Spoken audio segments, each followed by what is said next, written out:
Goedendag iedereen, bonjour à toutes, bonjour à tous. Alors concernant les chiffres, très globalement parlant, on peut constater que les contaminations continuent actuellement à augmenter en Flandre. Elles restent relativement stables en Wallonie et elles diminuent à Bruxelles.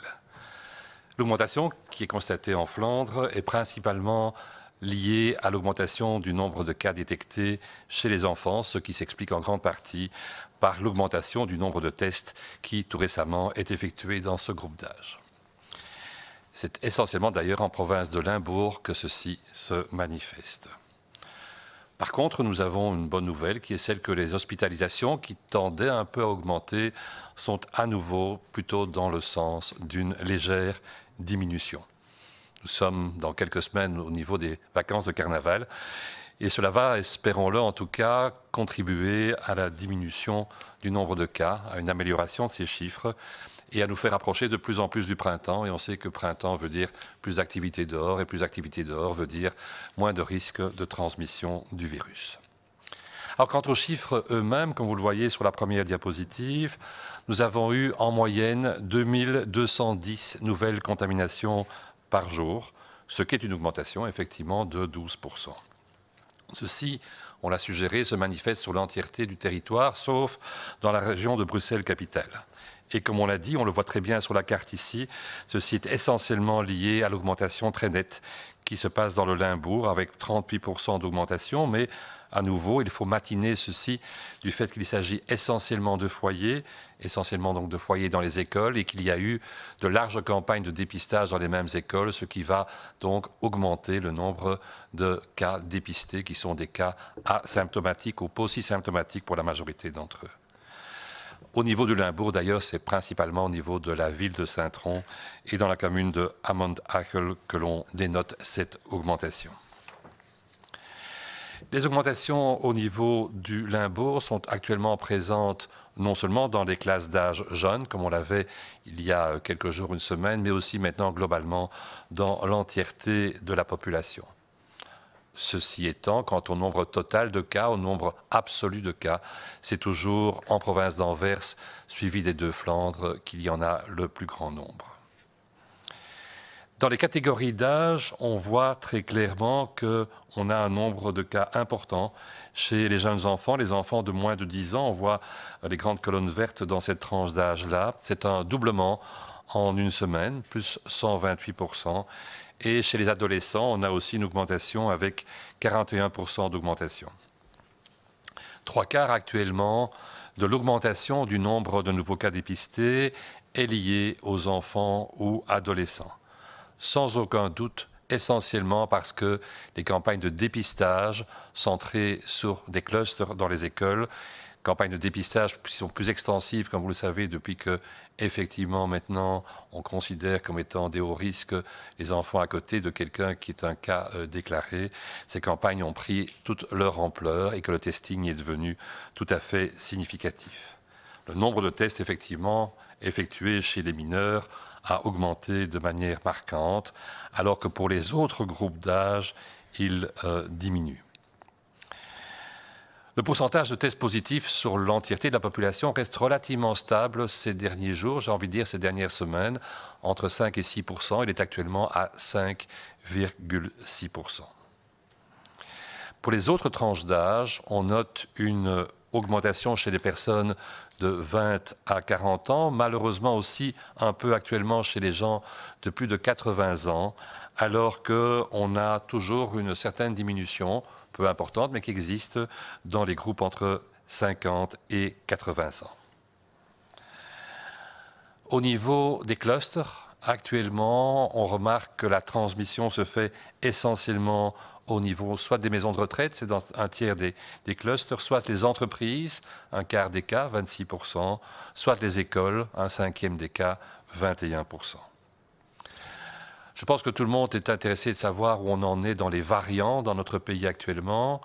On peut dire qu'au niveau du variant britannique, il représente actuellement 20% des cas sur les nouvelles contaminations de la troisième semaine de janvier.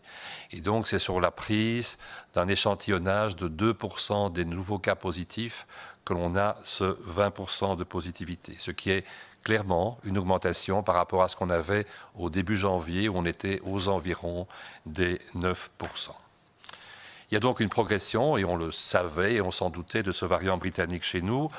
Le variant sud-africain, quant à lui, reste relativement limité, essentiellement au foyer dont on a parlé au niveau de la ville d'Ostende, et il est moins fréquemment retrouvé actuellement dans notre pays.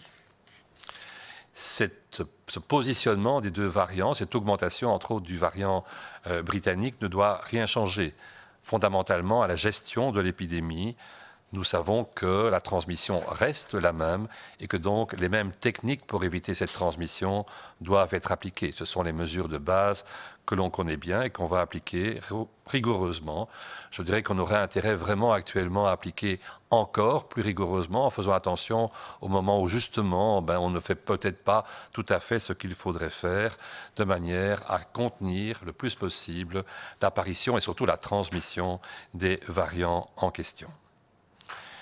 Les nouvelles hospitalisations, comme on l'a suggéré au début de l'exposé, sont de nouveau légèrement à la baisse. Ceci peut être partiellement lié au fait que dans la semaine de comparaison, nous nous trouvons dans une comparaison avec une semaine où il y avait eu quelques foyers, entre autres en Flandre, au niveau des hôpitaux, donc par définition chez des gens qui étaient hospitalisés, et ceci biaise peut-être partiellement la comparaison actuelle. Nous avons actuellement 125 nouvelles admissions par jour, ce qui représente une diminution de 1%. Il y a toujours une augmentation d'intensité variable, plutôt peu importante dans différentes provinces qui sont la Flandre orientale, le Limbourg et au niveau des provinces francophones, le Hainaut, le Namurois et le Luxembourg.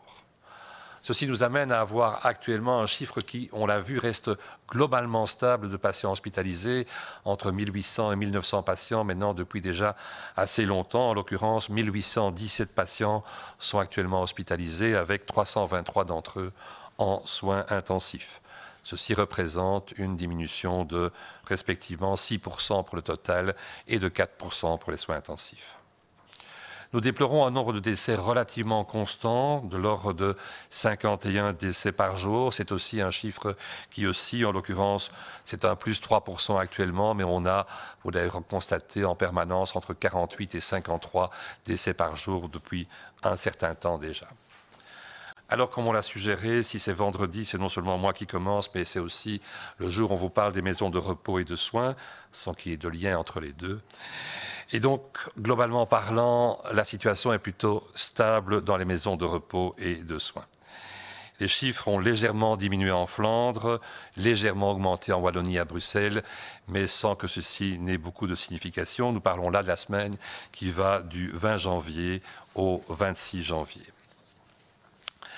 Ce chiffre, globalement, est relativement stable, faible, puisque globalement, on a moins de 7 résidents sur 1000 dans toutes les régions du pays qui sont effectivement infectés. Au cours de cette semaine, qui va donc du 20 janvier au 26 janvier, on a eu en Flandre 6,4 nouvelles contaminations par 1000 résidents au lieu de 6,5, ce qui est donc la même chose. On a eu en Wallonie 4,1 au lieu de 3 et à Bruxelles une petite augmentation avec 4,5 au lieu de 1. Si on s'intéresse par contre au pourcentage des maisons de repos dans lequel on a au moins un cas Covid positif, on a en Flandre 16% au lieu de 17%, en Wallonie 12 au lieu de 10 et à Bruxelles 6 au lieu de 11. Dans le contexte des clusters plus importants, des épidémies locales plus importantes, avec au moins 10 cas dans la maison de repos, on se retrouve avec une stabilité en Flandre, 6% versus 5% la semaine précédente, Wallonie 3% versus 2%, et toujours l'absence de ce type de cluster dans les maisons de repos de la région de Bruxelles-Capitale.